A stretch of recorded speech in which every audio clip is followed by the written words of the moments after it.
Hey guys! Today on our coffee, or maybe for you tea break, we will learn how to drink tea and coffee for maximum longevity. That's what I've learned from the book The Longevity Solution. Because I'm drinking coffee, let's start with coffee.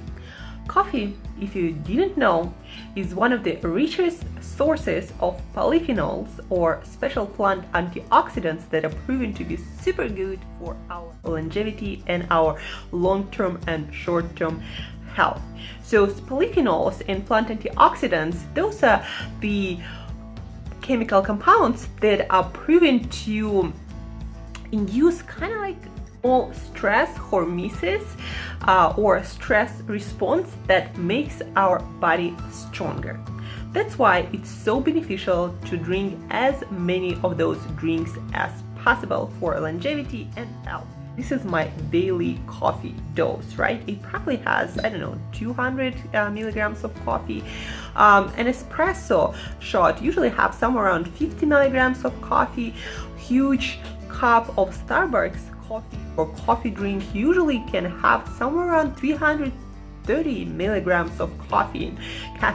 So it makes a difference what kinds of coffee you drink and how much. And of course, you don't want to drink too much caffeinated anything prior to bed. I stop my caffeine 2 p.m. Because I'm very sensitive to caffeine. Caffeine has a half-life of 6 hours, so in 6 hours there is still half of caffeine left in your system. So drink your coffee and caffeine early in the day to not disrupt your sleep, because bad sleep is bad news for your longevity.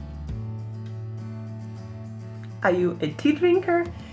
Tea, but specifically green tea, is super amazing for longevity, again because of antioxidants, polyphenols, and all kinds of good for you compounds in especially green tea.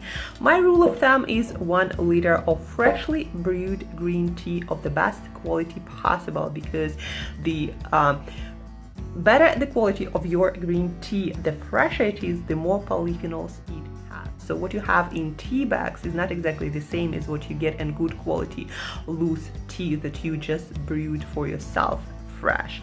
So when it comes to tea, it's also specifically great and amazing for fat metabolism, for of herbal teas, like for example this one is rooibos or I'm not sure how you pronounce it, but it's African bush that makes kind of like tea-like drink that is the color is of black tea almost, and it has this kind of like earthy milky flavor. I love mine with vanilla and maybe a little bit of coconut milk in it. So herbal teas, especially green tea, drink as much as you want, but be careful with caffeine in green tea or any kind of tea prior to bed too.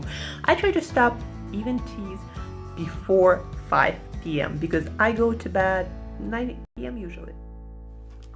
Milk or sugar in your tea and coffee. Milk or cream, maybe a little bit. Eat your calories, drink your coffee and tea. Plus, casein and other compounds in dairy products can bind to those polyphenols that we're trying to get as much as possible from our teas and coffee for longevity. So no, not a lot of milk, not a lot of cream.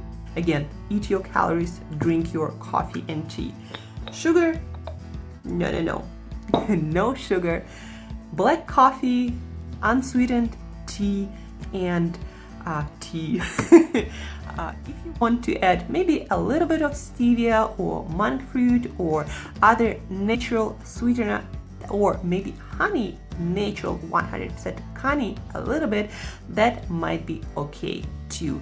But again, mind your calories, eat your calories from whole food, delicious whole foods, and drink your coffee and your tea with as little stuff as added.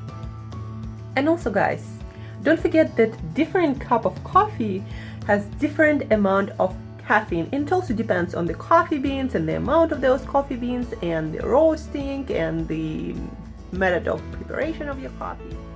But on average, It is recommended not to exceed 400 milligrams of caffeine from everything, from your drinks, from your teas, from your coffees, from chocolate per day, 400 milligrams.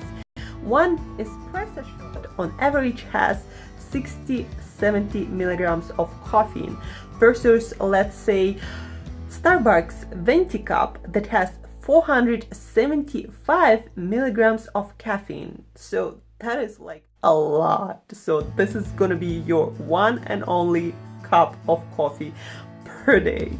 So drink your caffeine responsibly and make sure that you know how much you're drinking.